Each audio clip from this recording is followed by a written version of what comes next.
Good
evening. Today is June, what is today? 26th, 2021. Sorry about that. I'm having a Biden moment here. Every now and then.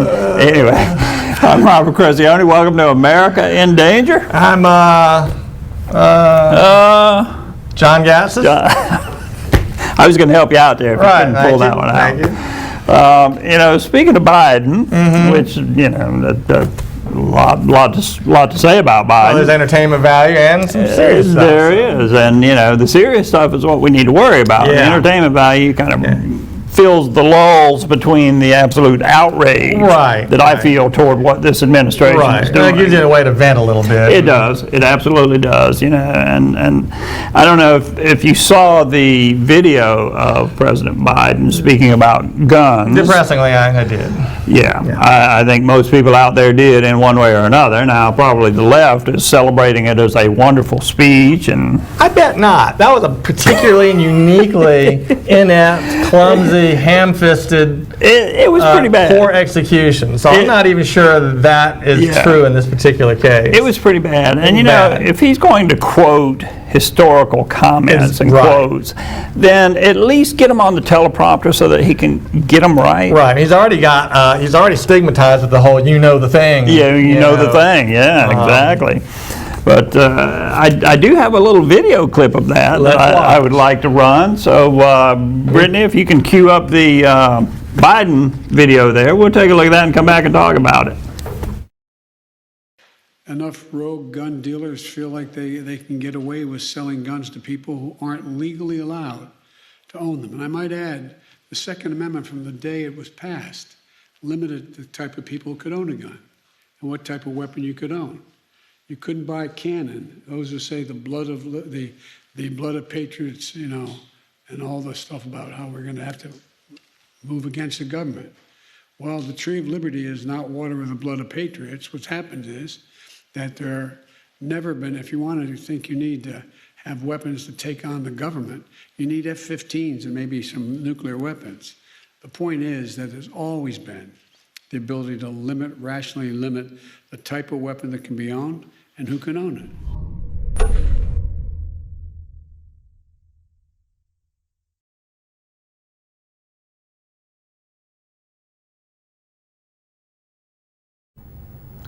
Now, that was cut from a much longer diatribe. Similarly stupid and ill, you know. Absolutely. And, you know, statements. He made the commentary that at the founding of this nation, when the Second Amendment was written, that you couldn't own a cannon. Yeah, which is not true. There were loads of private cannon. There was absolutely no restriction. There were no gun laws at that point in time. And, you know, to come out now and to claim that, oh, well, you know, there were gun laws even at the founding of this nation. Right, there really were not. There were not. Yeah, and I mean, there were private shit. I mean, if you could afford to own such things. Well, that's exactly right. In fact, people always ask that question, well, where do you draw a line? Should people be allowed to own nuclear weapons? Well, no, but because it's impossible to operate a nuclear weapon without infringing on somebody else's rights. There you go. It's that simple. If somebody can afford an F-15, which they could not in a practical sense, if they could and they use it in a way that doesn't affect anybody else on their own thousands of acres of land, Philosophically, I don't have a problem with that. Nor do I. As a practical matter, that doesn't come up. No. But certainly using that kind of argument to justify banning the most popular rifle platform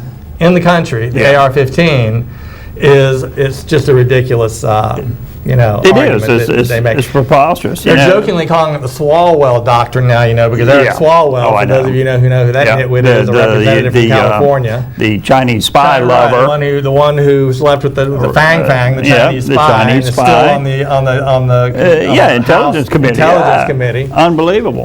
He also made a similar statement when basically people were saying, basically his response to people saying, come and get us, like, well, we got nukes. That's not a good look. No, it's absolutely when your own not. government is basically threatening its citizens with serious, highly escalated warfare type reprisals for owning guns, for exercising their Second Amendment right. It makes you understand exactly why the Second Amendment is there to begin with. That's right. And an interesting point about this whole thing, and you mentioned this earlier in the week, but they conflate the protesters entering the Capitol with an armed insurrection. Well, first of all, it wasn't armed. Right. The only ones armed there were the Capitol Police. Right. So no one was armed other than a few Antifa actors who brought in bats and what have you. No firearms. For the most part, there were no firearms. Not a single one. They didn't find any in the Capitol. Right. But they equate that with the greatest threat to American democracy. That's right. The nation almost fell. Almost fell because of a few protesters. And yet we're to believe that, you plebes out there with your rubes with your AR-15s are no match for our F-15s. There you go. Our howitzers and our shock troops. Well, which is it, folks? Which is it? That's exactly right. And the answer is that an armed citizenry is a check against tyranny. Exactly. Otherwise, every dictatorship and authoritarian regime wouldn't confiscate and make it illegal for people to own firearms. It's not so easy to kick a person's door in with police power when somebody might shoot from the other side. Well, that's right. And to be honest with you, to kind of get into an area we haven't talked about much, that's one of the things I don't understand with the whole BLM movement and the left trying to co-opt all the African American votes in this country. The history of gun control is one that largely was directed against blacks in this country at right after the Civil War. Yeah. And to if I perceive that the police were targeting me as a citizen for my race, the last thing I'd want to do is create a condition where they're the only ones with the guns. So do people really want to live in a society where only the police and the military own the guns? That's what this current administration and this current regime is pushing. That's why at the same time they want to defund the police. Yeah. Okay. The whole thing is just one big giant exercise in cognitive dissonance, and I don't understand how people are falling for any of it. And maybe they're not. I don't know. Well, I think a lot of people have. I think a lot of people have fallen right into that. But you mentioned the targeting of minorities with gun laws, and that's absolutely true. Yeah. Here in Nash County, North Carolina, the good old pistol permit that you have to go get from the sheriff to buy a pistol had its origins in Jim Crow.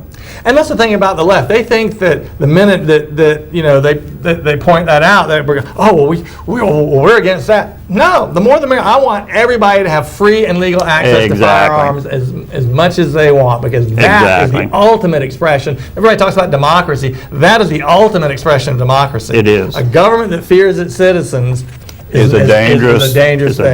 Government. Is a dangerous government. Look at China. China just went in and raided Apple Daily. Right. Because they're an anti-communist media outlet. Right. Hong Kong? Hong Kong, yes. Yeah. Now, they arrested Jimmy Lai, who runs the organization, and they used 500 shock troops to go in and arrest an unarmed citizen. Yeah, they had guns.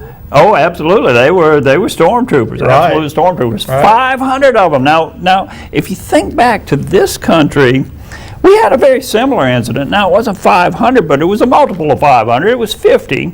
There were 50 heavily armed SWAT and paramilitary police who arrested Roger Stone. Right. An unarmed elderly individual. Yeah. Very, very similar. In the middle of the night.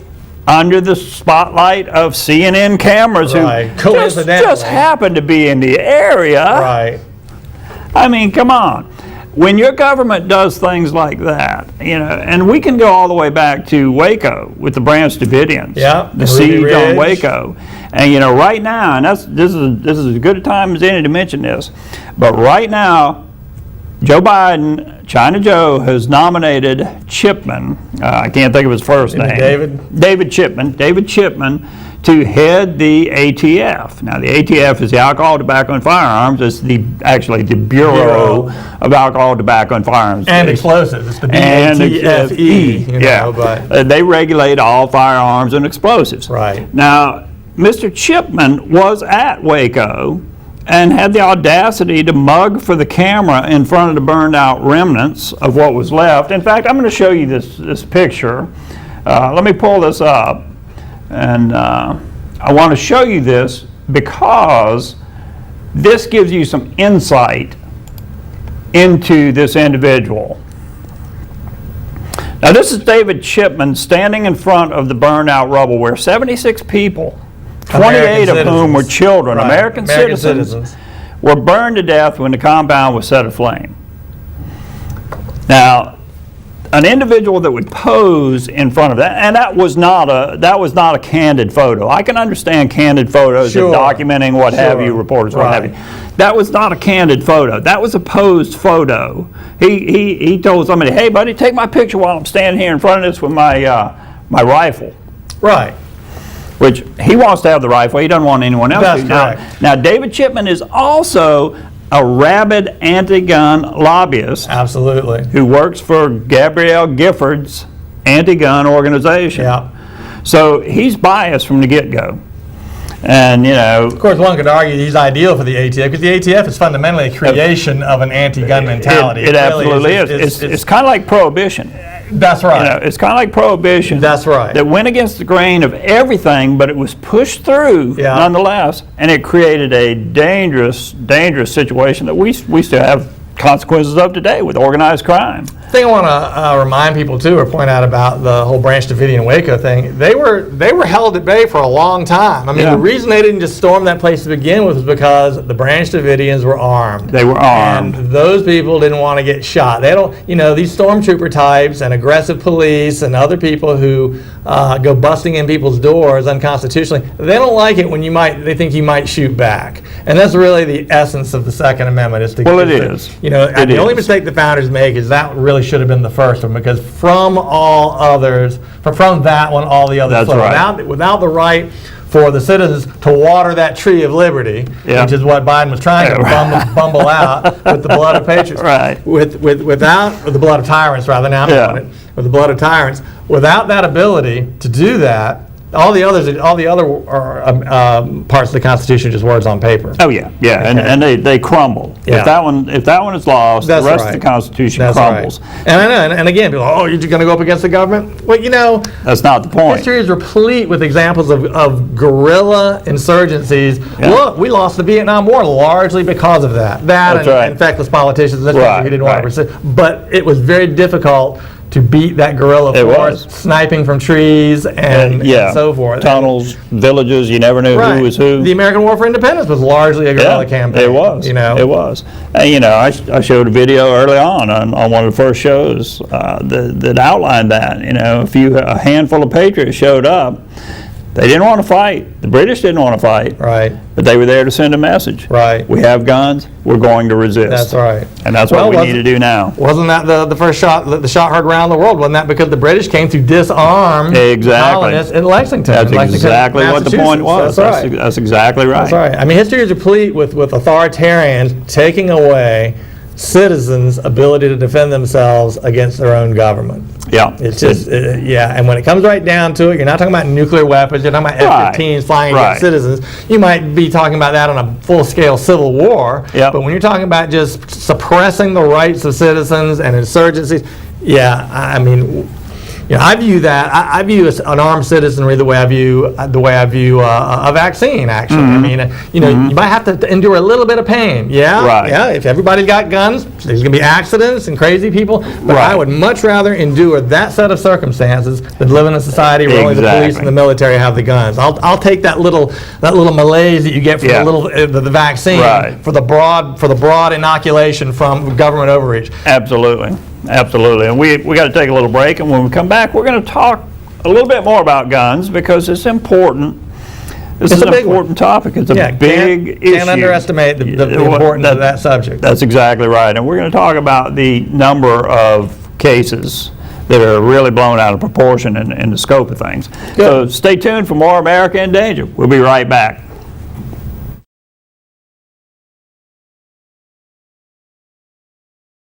Hey, this is John Woodruff of Premier Equipment Company of Rocky Mountain Infield. Been shopping for a zero-turn mower lately. You've probably noticed that inventory is getting hard to come by. So come on down and see what we got. We've got a showroom full.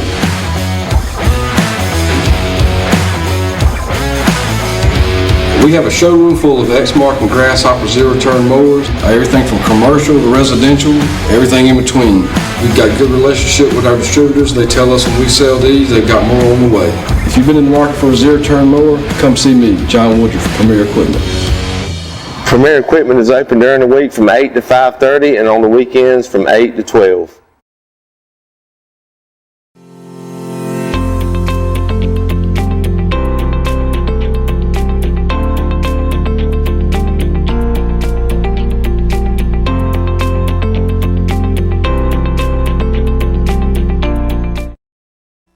Are you afraid to answer the phone because of bill collectors?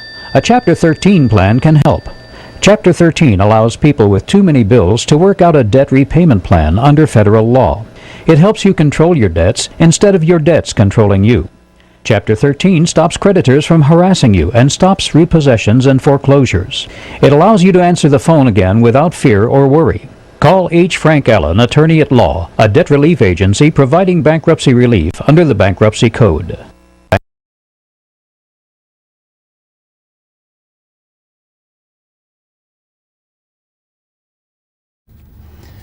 All right, we are back, and we were talking about guns. We were. The Second Amendment, and you need to contact your senator and ask them to vote no on David Chipman for heading the ATF. It's very important. And surprisingly, Susan Collins of Maine Is opposed to it. Now that one really, the Rhino in Chief is not going to support his. that one shocks me. Well, he's got some baggage. He has some extreme baggage. Right. He lost his firearm at some point, and he's got, he may not make it. So put some pressure on. So he pulled a Hunter Biden in. He pulled on. Well, that's the thing. I mean, let's Lost his firearm. There's such a hole. There's so many tangents we could go down on this topic in general. They're absolutely are. Hunter Biden has a lot of problems with the way he purchased and disposed of a firearm. And rank, a violation of the law. Oh yeah. He lied on his application. On his 4473. Yeah, he lied on that, which Biden really slammed gun dealers in his little diatribe. Right, as if they're the source of all. Right.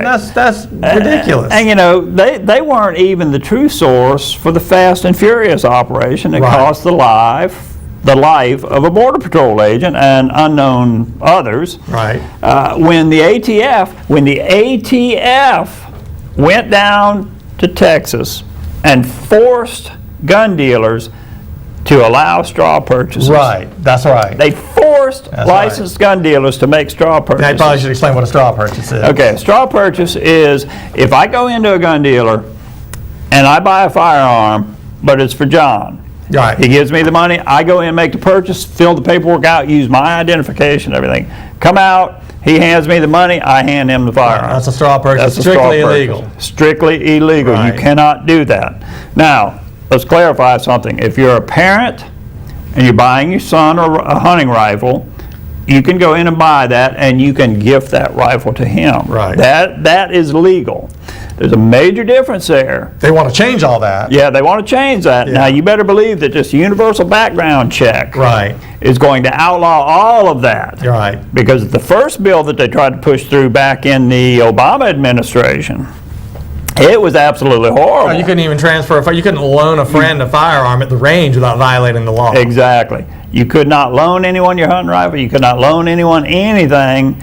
It was absolutely preposterous. Well, it's all based on the canard that there's this supposed gun show loophole. Yeah. And again, I mean, since people hear that, clarify what that is. There is no gun show loophole. Please do. Anybody at a gun show that's selling firearms as a dealer, which is 99% of those present at a gun show, are licensed dealers. People have to go through the exact same background check and the exact same paperwork that they would if they went to the gun store. The only sales that occur at a gun show that don't go through are private sales. These are no different than the sales somebody puts an ad on Craigslist and says, I want to sell my rifle or my handgun. Those are regulated variously in the different states. In North Carolina, technically, when you transfer a handgun through a private sale, you're supposed to get that permit to purchase, or at least have your concealed carry permit. Right. But there's no restriction on selling a rifle or a shotgun privately to another individual. That's the so-called gun show loophole. And the only way for them to restrict that or regulate that is to create a registry where everybody's firearm is on record. Okay, because there's no way for them to enforce that. If they say I can't sell Robert a firearm, out of my collection, the only way they could track that is if they had a list of everybody's firearms that were owned, and that's what they're after, which is always a precursor to confiscation. Absolutely is. And they're trying to say that, well, unscrupulous gun dealers are selling guns to people that they know shouldn't be buying. Yeah, which is nonsense. That's nonsense because, and I'm not saying there's not one or two or several out there. There's certainly, in any industry, you're going to have criminals. Right. But the bottom line is most reputable dealers, I'm going to say all reputable dealers. Yeah, well, by definition. Yeah, are not doing that. That's right. I don't do that. I don't do that. And it's very difficult for one thing. I mean, you have this inventory. They do audit. The ATF periodically does these audit. That's right. Look, they made me go home and drag my entire personal collection from my house, down to the shop. Where my business is, which is unrelated to firearms, and demonstrate that the weapons in my personal collection were truly in my possession. Oh, yeah. When I had been spirited off to some, but they do. So it's very difficult to just operate some kind of conduit for legally acquired firearms from the wholesalers to the criminal element. That's right. They don't need it anyway. They're buying them off. They're stolen. They're just buying. That's right. Even Lori Lightfoot is trying to claim that people are going out of state and buying these firearms, these pistols. Well, I'm going to tell you what, if somebody comes to me out of state to buy a pistol, they're violating the rules. I can't sell it to them. That's right. I cannot transfer it. Well, it doesn't matter how ignorant you are on this subject. And there is that's right. a load of ignorance out there. The press asks no questions, and it's just scary bad gun. We got to get them out of the hands. Who are these yahoos with these guns? Well, they're in this mode, guns bad, Trump bad. Right. No reasoning, no thought, just it is what it is. That's right. That's right. Now, we talk about the guns, and there is an assault on firearms. You better believe that's still going on. But all is not bad. All is not bad news in the firearms world. In fact, we have made great progress with an individual's ability to carry a firearm. A concealed firearm, which the FBI will report that, their statistics show an armed citizen is much safer than an unarmed citizen. Absolutely. And firearms are used thousands of times every day to prevent crime. Right. And bear in mind, people love to quote the statistic that you're more likely to be killed with your own gun than you are to kill an assailant. Well, in 99% of cases where somebody uses a gun to defend themselves, a shot isn't even fired, or if it is, nobody gets killed. That's a very misleading statistic. There are thousands of instances where somebody simply has to brandish the weapon and the assailant takes off. Takes off because most people do not want to get shot. They do not want to be on the business end of any kind of firearm. That's exactly right. And contrary to what you see on TV, most shootouts, I'll call them that, are not this continuous 20 minutes of shooting and endless rapid fire coming from these firearms, never reloading. The average in the FBI was the police, the sheriffs, everyone. The average gunfight is 3 rounds. Right. That's it, 3 rounds of all participants. That's typically what's fired. And the other thing that the numbers reveal is that actual concealed carry permit holders are the most responsible gun owners there Exactly. are. And because they're often carrying, they tend to be very restrained and unlikely to get involved in altercations because they know that it could lead to it. Exactly. And frankly, even though you want to save your life in a life-threatening situation, but nobody wants the legal headache that's going to come if you ever have to actually deploy your weapon. That's exactly But like the old joke goes, I'd rather be judged by 12 than carried by 6. You got that right. You got that right. But, speaking about concealed carry, back in 1986, and that's not so long ago, I know there are a lot of young people out there Right, who seems like forever, but...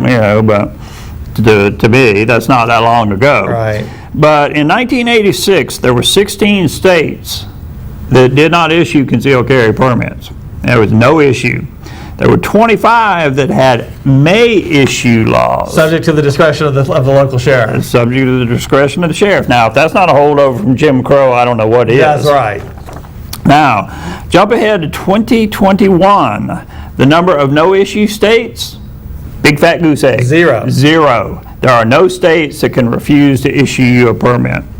The number of states that shall issue, because the wording is the sheriff or whoever the authority is, you meet the shall requirements. issue Right. if you meet the If you criteria. meet the criteria, then they have to by statute and law. There's 21 of those.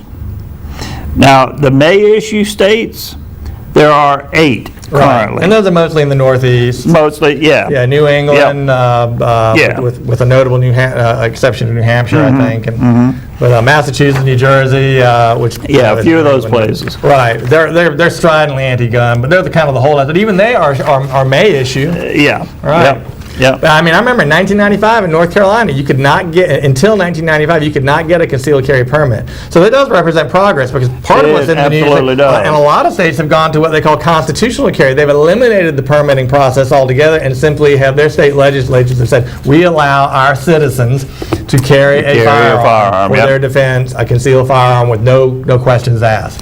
That's how it should be everywhere. Absolutely. And recently one state even declared itself a Second Amendment sanctuary state. Well, I can't right. remember what state that was. Well, was it South Dakota? It might have been. Right. It might have been. Actually, there's several counties that are doing that. Yes, absolutely. In fact, Absolutely. I think I read, don't hold me to this, but I think I read where 60% of some counties in the nation have declared themselves as Second Amendment sanctuary. Now, of course, if you look at a map of the United States by county, most of the counties are so-called red counties. Yeah. Yeah, we saw that from the last election. It's just these few population centers in the country that are really ruling all of us. Exactly. And that's, might as well talk about this. That's one reason to keep the Electoral College. That's right. Because if you abolish the Electoral College, and now it's been quiet for a little while. Right. During, Hillary Clinton was a big proponent of abolishing the Electoral College, and every time you have an election where the Democrats lose, first thing they want to talk about is abolishing the Electoral College. Well, if they get this HR 1, SR 1, or that would pretty SB much 1, make that a moot point. Moot point, yeah. Yeah, exactly. But the Electoral College prevents the few large population centers from inflicting their woke stupidity. Right. I'm going to say that, their woke stupidity from inflicting that on the rest of America. It puts it more back toward how the Founding Fathers originally saw this nation. Envisioned it, right. Without the population centers dictating to everyone. See, that's the democracy they talk about. You want to talk about democracy? Right. Do we really want a handful of population a centers few dictating? geographical centers ruling this entire continent? That's essentially what they want, and that's what they're striving for. Exactly. Yeah. The whole thing is, you don't like a city you're living in, you move. Right. You move to another city. Okay, well, I don't like Chicago, I don't like Detroit, I don't like any of these big cities because of the lunacy that runs these cities, because of the crime, the greed, or even the for more taxes, just the corruption. routine reasons, like it's crowded. Yeah, exactly. And, I choose where I want to live. Well, I don't want those population centers able to dictate to me how I have to live. Well, there has to be a balancing. You have to balance. An island can't rule a nation just because the island has half the population. Exactly. Okay, That's exactly right. And the founders were very clever the way they balanced those interests. Yes, the they Electoral were. College was one of the ways to do that, as were giving each state 2 senators. Each state had representation of themselves as states. 2 senators per state, independent of population. population. Those are all mechanisms for making it possible for smaller populations to still have some say in how they're governed.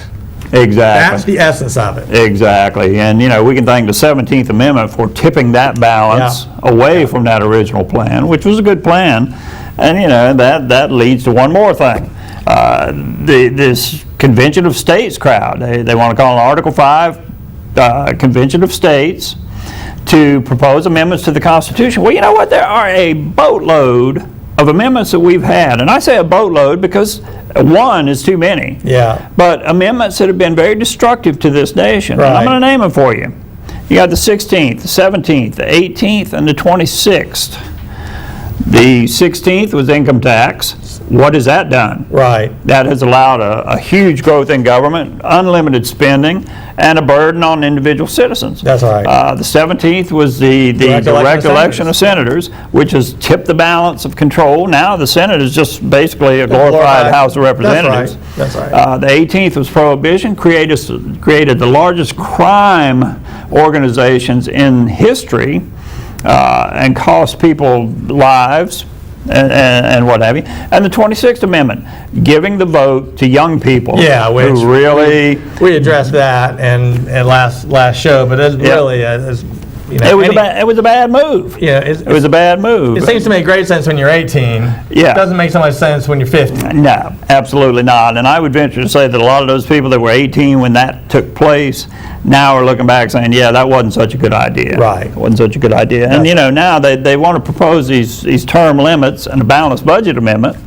Well, shazam, we're going to suddenly say I can't vote for who I want to support. That's right. And to me, that's just a tacit admission that the electorate isn't smart enough to make... The electorate is not smart enough to make these... Exactly. And I don't necessarily disagree with that. I will argue that we need voter eligibility reform, not campaign finance reform, and not term limits. As do I. And unfortunately, we've got to take a little break. Just because you have a pulse doesn't mean you should get to vote. I agree. If you don't know what's going on, you really shouldn't cast your vote. I'm sorry. I know a lot of people won't like that because they think everybody is obligated to vote. That's because they don't understand that more important than being able to vote is having your constitutional rights protected. Now, I'll trade that any day. Absolutely. Any day. That gives you liberty. Voting is not liberty. Right. The Constitution is. That's right. I would give up my right to vote in a heartbeat. That's right. If Congress and the President and the federal government... A strict interpretation is on the Constitution. Absolutely. I would sacrifice that right to vote any day. Right now. And we are overdue for a little break, so we'll be back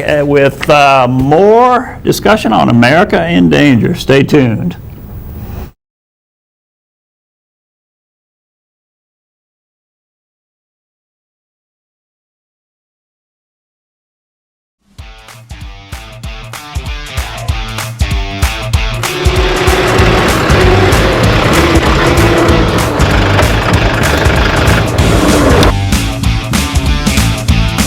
This is Nicholas Bellamy at Premier Equipment. I'm going to talk about the 4540 Mahindra.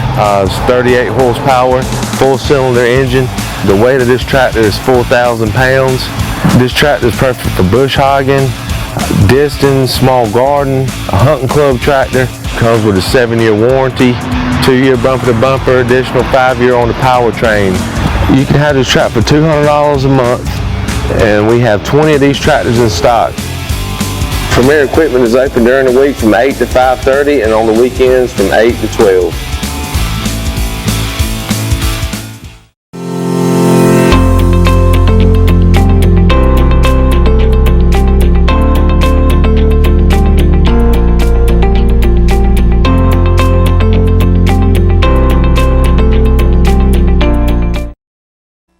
Are you afraid to answer the phone because of bill collectors? A Chapter 13 plan can help. Chapter 13 allows people with too many bills to work out a debt repayment plan under federal law. It helps you control your debts instead of your debts controlling you. Chapter 13 stops creditors from harassing you and stops repossessions and foreclosures. It allows you to answer the phone again without fear or worry. Call H. Frank Allen, Attorney at Law, a debt relief agency providing bankruptcy relief under the Bankruptcy Code.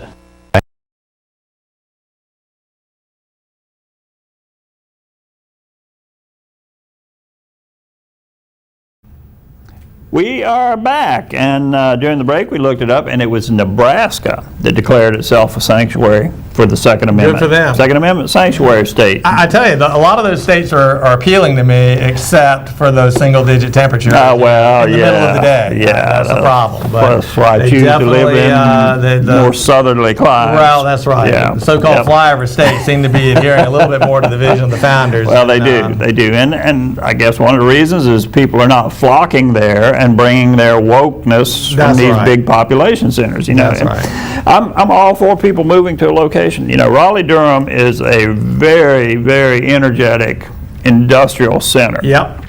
A lot of pharmaceutical, a lot of Yep. tech, a lot of research, a lot of jobs. Apartment complexes are going up in RTP Like weeds, yeah. like weeds. Yes, indeed. I have no problem with people coming to this area. I'm Right. glad to see them come. I have no problem with it. I love a vibrant industrial.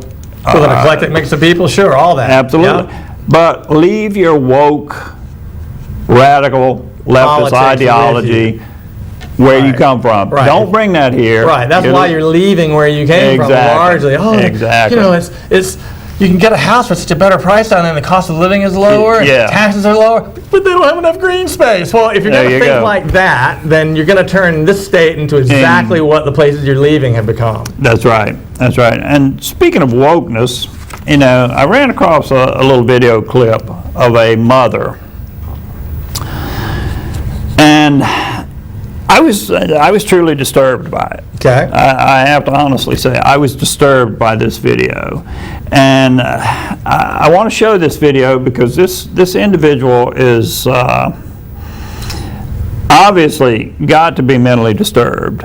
Number one, Okay. has young children, and is a mother and is raising these children like that. So, Brittany, if you'll run that clip of the Share the mother, disturbance. Yeah. yeah.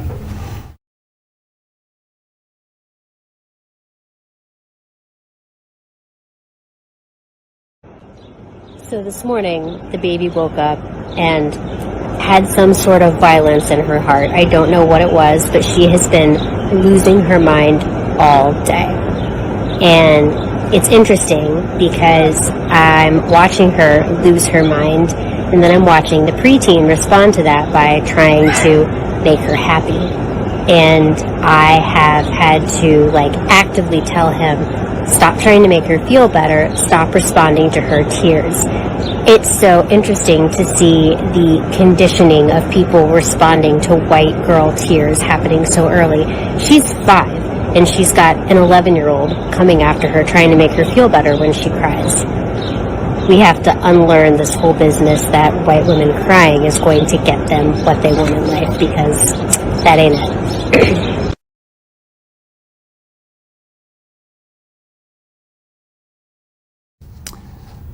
Yeah. Yeah, bona fide lunatic. Absolutely lunatic. Yeah. You know, I would have to do a Nancy Pelosi on her mother's certificate. Right, I mean, right. it needs to be revoked. Yeah, her mother card needs to be revoked. It absolutely does. It needs to be torn up and thrown away, and she needs to be. She can have a man card, though, probably. She'd probably get one of those. Yeah.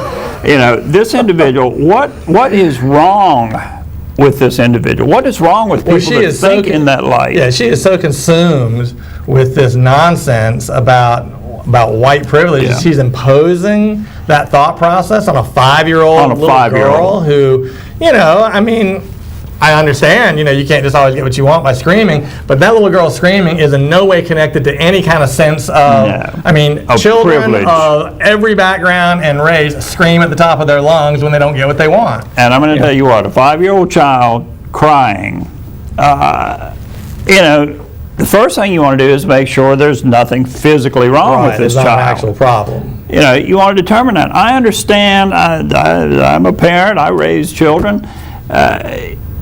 Sometimes they try you on that. Sure. And when you know it's simply a matter of they don't want to do Manipulation, something, right. or they're trying, don't want to go to bed. They want to cry because they don't want to go to bed. Well, you let them cry themselves to sleep. That's all fine and well. But to equate this 5-year-old child with white privilege. Well, with she's right. This critical race theory, white privilege garbage. Right. She's blending. She's got a little blended cocktail there of feminism, white feminism, absolutely. white critical race theory, white privilege, all in one little nasty amalgam of insane, stupid political thinking. You know, this woman needs to be ridiculed far and wide across the internet. You know, anyone that would do that to a 5-year-old child and an 11-year-old. Right. You know, human nature is, when you hear someone crying or you see tears, or the first response is to find out what the problem is. What the situation is. That's right. You know, what kind of cruel monster would say, "Oh, you're just taking advantage of your white privilege"? Right.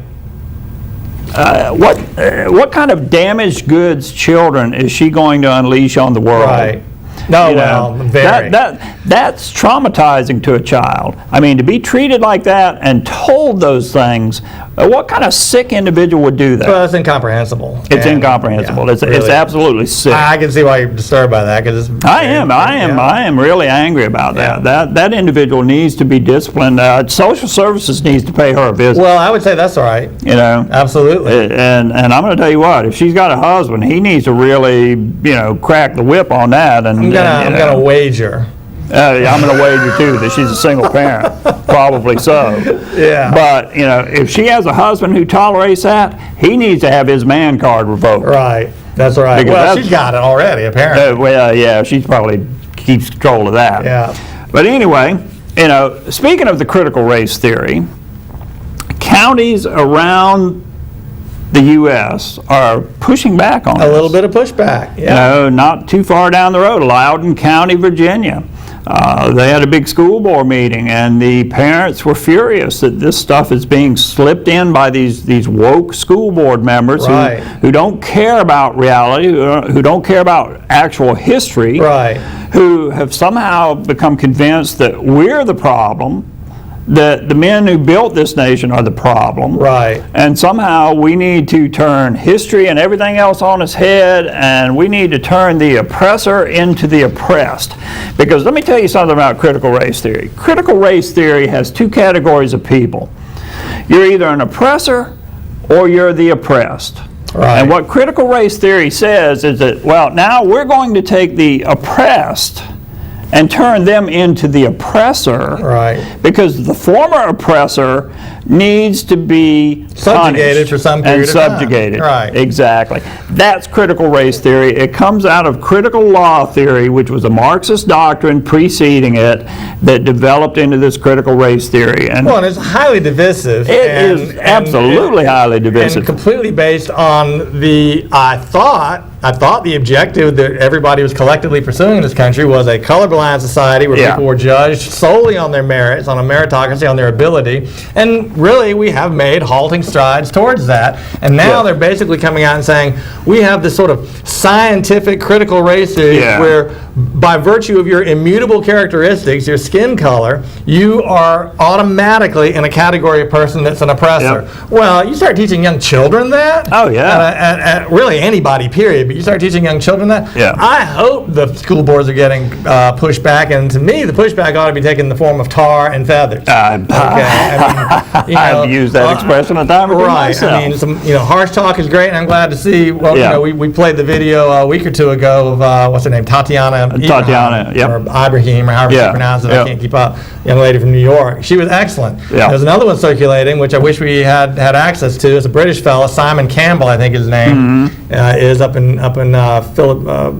somewhere in Pennsylvania. I think one of the Philadelphia school districts. He was unrelenting in his opposition. He gave a great pushback speech. The Loudoun County group, they were pushing pretty hard, and what the school board did, they simply adjourned the meeting and called the police and had people arrested. Well, that's what this Simon Campbell discussed. Was that he said, "You're going to come arrest me?" He said, and he outlined in detail why what they were doing was completely a fascist move. That's exactly what they do in countries where you don't have First Amendment rights. Right. That's right.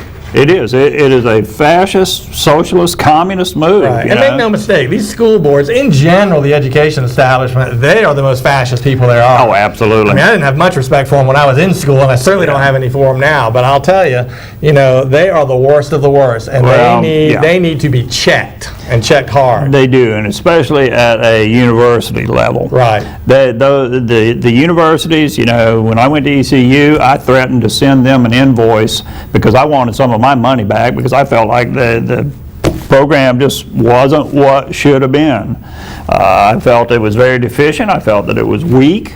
I even told one professor that his class did not deserve a full semester. It deserved maybe a chapter in another course.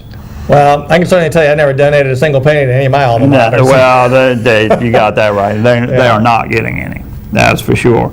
And all of this wokeness and critical race theory and what have you is migrated into the military with General Mark Milley. Yeah. Yeah, what's that all about? It is absolutely unbelievable. Very unsettling. Talk about unsettling. It is very unsettling. And his speech, I don't have a video clip of it, unfortunately, but if you saw his little talk, I did actually.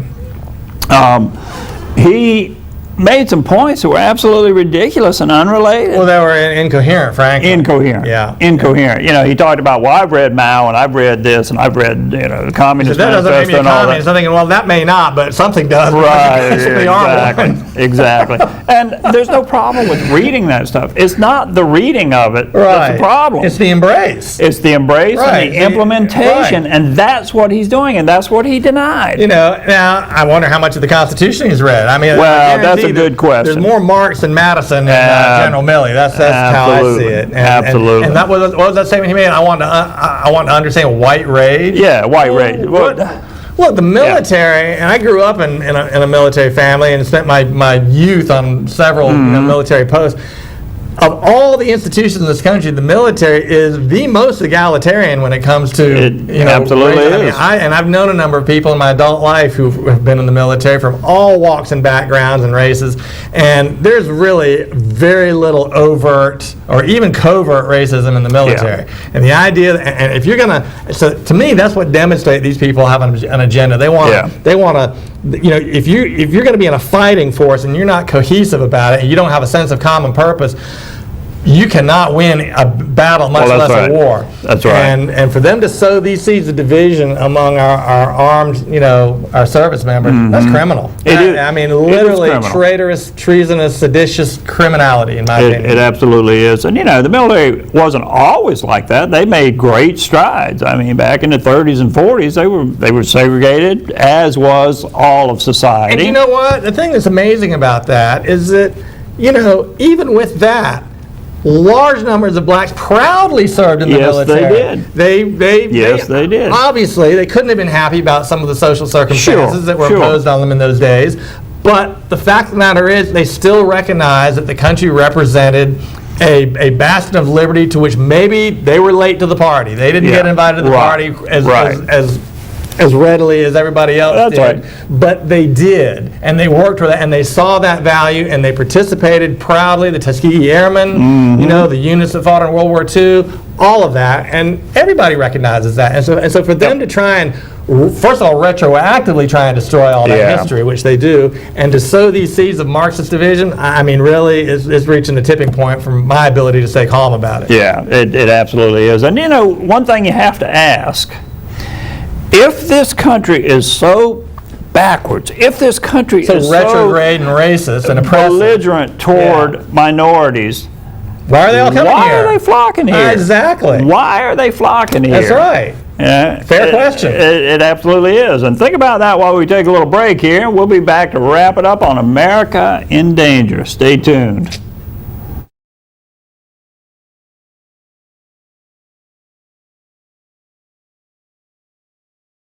Hey, this is John Woodruff with Premier Equipment Company of Rocky Mountain Infield. You've been shopping for a zero-turn mower lately. You've probably noticed that inventory is getting hard to come by. So come on down and see what we've got. We've got a showroom full.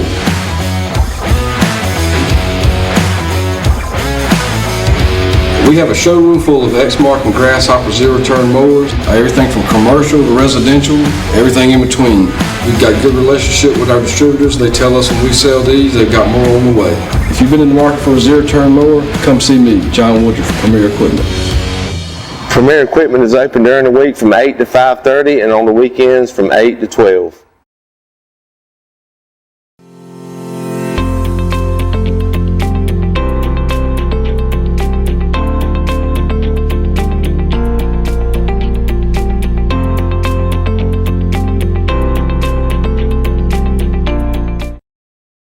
Are you afraid to answer the phone because of bill collectors? A Chapter 13 plan can help. Chapter 13 allows people with too many bills to work out a debt repayment plan under federal law.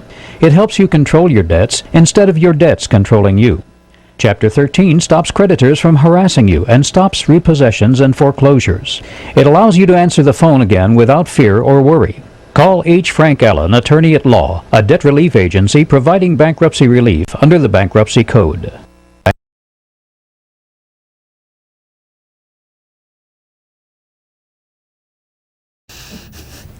We are back, and we're in the last few minutes of America in Danger, and quickly. It does go very quickly.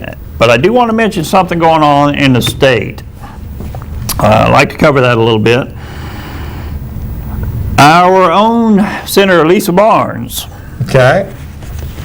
She is fairly new to the General Assembly, but she has gotten a bill passed through the Senate, and it's in the House right now. It's passed the Senate, and it passed the Senate very well, I might add. I thought I had noted what it passed by. It passed, I think, 43 to 7. Handily, as they say. Handily, which means that it's a pretty good bill. Now, no piece of legislation is perfect. Right. There are always consequences that come out of them that are not what everyone hoped for. But this is a bill, Senate Bill 473. Now, this bill will garnish the wages of city and county officials for misusing their office to avoid payment in recovery of whatever their payments were delinquent. It's a good thing. Well, I was going to say, well, unless it's garnishing the wages of, elected officials, I'm probably not for this. And it turned out that's exactly what it is. So I find myself, in rare support of anything that comes out of any legislature. Now, the second thing it does 4 main things. It makes the use of your position or power to avoid any payments, makes that a Class H felony. Now, a Class H felony is the same as forgery, and it bears a penalty of up to 25 months in jail. All right, the third thing it does, it provides or prevents self-dealing by officials sitting on the boards of nonprofits. Now, I believe I mentioned that previously on this show, that many elected officials have a nonprofit that they operate because they can be first at the trough when grants come up in the government. So how did this thing pass? Well, you gotta wonder. You really gotta wonder. Gee. But it prevents them from making decisions that put them ahead of the line for getting grants. Right. Now, it also provides stronger consequences for city and county governments and to be investigated by the state auditor, or rather, these entities when being investigated by the state auditor. It allows the state auditor to appoint an independent auditor to conduct audits for 3 more years. For 3 years. So these people, and we've seen it here in Rocky Mount, and you have to ask yourself, we have a certain city councilman who is alleged, and I firmly believe it's true, alleged to owe $47,000 to the utility company. Which is incomprehensible. And has had that debt wiped away, and suddenly the records for the utility company were somehow hacked and have disappeared now. That is just shocking. But really wanted to get to the bottom of that. But that is really what precipitated this bill. And, there is a possibility that the feds are looking into this as well. Okay. The feds are not saying. Right. They're neither confirming nor denying that there's a potential investigation here of good old Rocky Mount. So, you know, High time. it's about time. Yeah. You know, I always said that the Electricities thing was a scam from day one. Right. I wasn't here when that was implemented, but I came here and I had to pay high utility bills because of that. Right, yeah. And you know, I always said that was a scam. But this truly is a scam. Absolutely. If you're coercing a department of city government to forgive debts, that's criminal. Absolutely. You know? Oh, that's just. And the thing about this bill, it applies retroactively. Oh, very, very good. So, you know, Turnabout is fair play on the retro. turnabout is fair play. That's one of the things that exactly Biden right. wants to make his capital gains tax is Retroactive, retroactive. yes. So turnabout is fair Yeah. play, you know. But I did want to get that in, and you know, Beth Woods, the state auditor. Now she's a Democrat, and you know, the first thing that was done was she was accused of racism. Right. Well, of course. That was the first thing that was done, and that's the continual thing. right. That's kind of like the whole Russia collusion thing, I'm you know. surprised it really hadn't, and I thought it was. I thought that whole charge was losing its effectiveness. Yeah. And I think it has for any normal person. Right, I mean, you know, it reminds me, I've got a couple of friends who grew up in really harsh households, and they always tell me, you know, I used to get slapped around for anything, to the point where it didn't matter whether I was good or bad. I just decided to be bad. You know, I would go ahead and do what I wanted. I was going to get beat anyway. Yeah. So if you're going to accuse me of being a racist just for existing, Well- then I'm not even going to check my own thinking when something Yeah. that pops in my head that I might question in the Yeah. past and makes me want to think about myself. Not going to bother, Yeah. because it doesn't matter what I do. I'm a racist, and that's what everybody wants to Well, tell me. that's- just by virtue of the fact that I exist. Yeah. Okay. Well, that's the whole critical race theory That's in a exactly nutshell. right. And yet somehow, In a nutshell. the people on our side, especially the Republicans and the rhinos, they're scared to death of that charge. Scared to death of You it. know, I want to hear someone say, "I don't care what you call me. I don't. Right. I don't care. That's That right. means nothing to me. It's lost all of its power and meaning." It absolutely has. Absolutely has. And, you know, it just... Well, moving on from critical race theory, All right.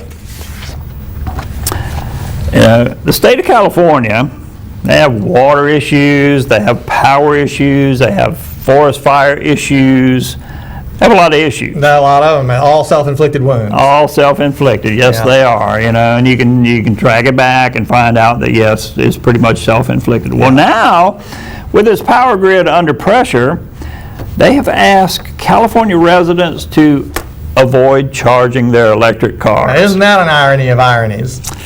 Yeah, I get a little tickled over that one. I'm not sure what they're going to do when they can't charge their vehicles, because, you know, an electric vehicle that can't be charged is like a, you know, internal combustion vehicle with no gas. Well, it's like those candles. You know, oh, you wanted some wicks with those. You want some wicks to go with those candles. Yeah. Right, absolutely. And the thing is, as they reduce their electricity capacity, they're encouraging people to get these electric cars. Yeah. Those are two divergent things. Yes, they are. Yes, they absolutely are. They absolutely are. Well, they just, you know. And, you know, more and more research is coming out now that says, you know, the carbon footprint of an electric vehicle is not so different than that of an Right, you're just gonna internal You're combustion. just going to shift those energy production costs. The only if you You're really shifting. buy into the whole global warming, you know, narrative, the only way to mitigate carbon dioxide in the atmosphere, which you don't need to do, it's like selling an Right. indulgence. Well, It's that's just right. meaningless. But That's right. If you feel like you need to do that, the only way to do it is nuclear power. That's Frankly, exactly it's right. the only effective thing right now at our disposal that doesn't involve going back to medieval times in terms Yep. of electricity consumption and standard of living. That's right. Just that simple, folks. Which, funny thing, I think I mentioned this a couple shows ago, but Bill Gates and I don't remember who the other one was, but they have, Warren Buffett? Warren Buffett. Yeah. Warren Buffett. They have invested in a new nuclear facility. Right, It's right. going Yeah, to we be talked built. about that. Yeah, which is Yeah. well, which means that they don't actually buy their own nonsense that they peddle. Right. They understand there's a certain amount of That's right. physics and reality That's it. that actually has to come to bear. In the Yeah, decision. because they both pretty much toe the climate change Absolutely, yeah. line. Yeah. Yeah. Well, they stand to profit from it, and they'll position their investments and their portfolios accordingly. Yes, they will. Yes, they will. Bill Gates is now the largest owner of farmland in this country. Do people know that? That's a Interesting. fact. Look it up. He's the Interesting. largest owner of farmland. Interesting. You know, we'll be called climate deniers, but No one's Again, I denying. don't care. No one. I don't care either. Call me whatever you want. But the bottom line is, no one's denying the climate doesn't change. That's right. But what we're saying, what I'm saying, is that this whole man-made climate change, Yeah, the so-called anthropomorphic or anthropogenic climate change is largely manufactured. Well, they've conflated CO2. Talking about conflated things, they've Yes. conflated CO2 with pollution in general. I mean, Exactly. CO2 is what we exhale. It's not sulfur dioxide. It's not pollution. Right. Okay. And frankly, a greener world and a warmer world would be a greener world. Well, that's exactly right. That's exactly right. And you know, when it comes right down to it, they talk about carbon. Well, guess what? We're all carbon-based life forms. Right. And carbon dioxide itself is almost a trace gas in the atmosphere. It is. It's well less than half of 1%. It is. Okay, it's not a very good greenhouse gas compared to water vapor and others. Right. Well, that's right. And Water vapor is much more of a greenhouse gas. That's right. Again, I'll go back to paraphrasing James Carville from the Clinton campaign days. It's the sun, stupid. I mean, the primary effect on climate is the sun, folks. Absolutely is. And with that, we got to sign off for tonight. Hope you enjoyed watching America in Danger. We'll be back next week for more. Good night.